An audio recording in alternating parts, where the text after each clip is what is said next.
Alright, welcome back everybody to another CS Lightwork. It's been a while. Today we are tackling the problem search in a binary search tree number 700. Let's get into looking at the problem. So let's just read it over quick. So you are given the root of a binary search tree and an integer val, which is the value at that node, in this case the root node. Find the node in the binary search tree that the node's value equals val and return the subtree rooted with that node. Now, this will sound a little simpler if you don't understand it at first, but continuing on, if such a node does not exist, return null. So essentially what we have to do is we're going to be traversing, going through the binary search tree until we find the node that matches the given value. So in this case, we're looking for 2 in a tree 42713, as you can see it right over here. And if you guys aren't familiar with the property of a binary search tree, really briefly, the left is always going to be smaller than the parent node. So if you are at 4 and you're looking for a bigger value, you have to go right, and smaller, you go left, and continuing forth.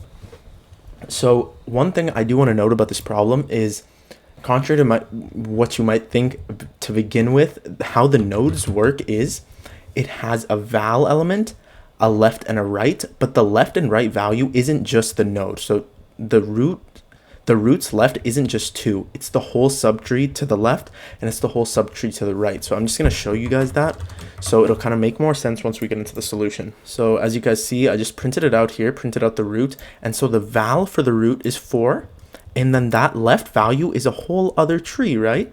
It's the tree with 2, 1, 3, so you can see 2, 1, 2, 1, 3, and then to the right you have another whole tree, and that's sort of how it works. And all we have to do is return the node where the value is equal to 2 for this example.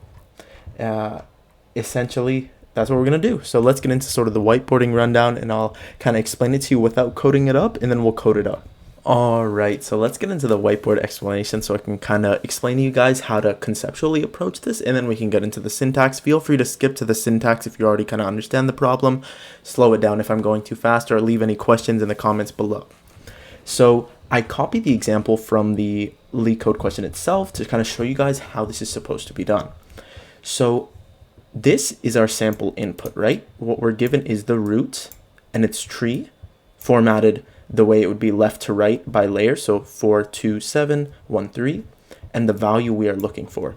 So looking at this, we know right away we want to return this node. But how do we get there, right?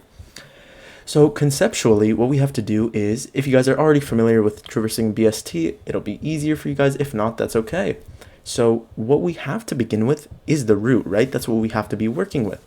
So the root has a value, which is 4, as you could see here. This is our root. I'll just label that for you guys. And then its left value is actually this whole subtree. So what I can do here is just erase this line, as we know what we're looking for. The left is equal to the entire tree over here. This is the left, and this is just the right. And so forth, right? Once we're at this node, the left is going to be here, and the right is going to be there. And this is important for when we kind of look into how to solve this. So now let's get into solving it. When we start at the root, what do we want to do? How do we know what we have to do? Well, we know we're looking for 2. So what's the first thing we're going to do? We're going to check, is root equal to 2, right? Equal to val, right? We could just put val in parentheses here. And what do we do if it is? Well, guess what? That root is the node we're looking for. So if so, yes, let's return root. But what are the other possible cases, right? Now we know the other case is if it's not, right? But what do we do if it's not? Well, the properties of a binary search tree is, guess what? Everything to the left is going to be smaller and everything to the right is going to be bigger. So all we have to do is, if the val is bigger than the root value, right? Bigger than the root's value, all we have to do is, hey, go to the right and perform this same operation. We're going to check, hey, is it 7? If not, continue. But in this case, it's the left. So what's the other case, right? If, hey, is the value smaller, which in this case it is, than the root, guess what we're going to do? We're just going to go to the left. And all we essentially have to do is repeat this process until we get to that point where the value of the node we're at is what we're looking for, right? So in this case, hey, is this 2? Nope. Go left. Huh? Is this 2? Yep. Return it. Say we were looking for 3. Then we say, oh, we're at 2. We need something bigger. Boom. Let's go over here. Is that 3? Return it. And so essentially that's the sort of problem solving approach we're going to take. And all we're going to do with the implementation is find the most efficient way to do it. But again, feel free to slow it down, rewind the video if you have any questions. So without further ado, let's get into the implementation. All right, so let's get right into the implementation. Now that we know the cases we have to look at, it's going to be a little easier to do, and all we need to do is code it up. So the first thing we have to look at is how are we actually going to go through the tree, right? And the best way to do this will actually be with a stack. Now bear with me, you guys might be a little confused at the beginning why we are going to use a stack, but it'll become clearer once we get into the iterating through the tree. So what we're going to do is declare a stack with the root itself. So at the beginning, you're going to have this data structure where it's structured like an array, and there's only going to be one element, and it's going to be this entire root tree, right? And perfect. And now all we have to do is get into the iteration, okay? So how are we doing this? Well, because in the stack we have it formatted to hold a node, what we're going to do through this solution is actually only keep one node in the stack and keep popping off as we traverse. So we're at 4. Okay, let's pop this off, and then if we're going to go down to the left, let's put in the stack the next node we're going to go into, right? So to do this, essentially, we're going to say while stack. You're going to be iterating through until the stack is empty, right? Because we're always going to keep appending to the stack if we're still traversing. And guess what? If we're not traversing, it means either we found it or we hit the end. Now, let's get into it. So first, we need a way to look at the node we're at, right? So we can do this simply, and this is why kind of we use the stack, is we can say, hey, the current node is just going to be equal to stack.pop, which is pop the element in at the top of the stack. But in this case, we're only keeping one element, one node in the stack. So we're going to pop that off. So now the stack is empty here, and we have current node. Now, what are the cases we have to look at, right? We have, as we explained, we have, hey, if the current node's value is equal to the value, return it. We have, hey, maybe it's less, maybe it's greater, but we also have to look at the case where if current node is null, right? Because the way we're structuring this solution is that we're always going to keep the node we're at in the stack. We're going to pop it and then append the next one.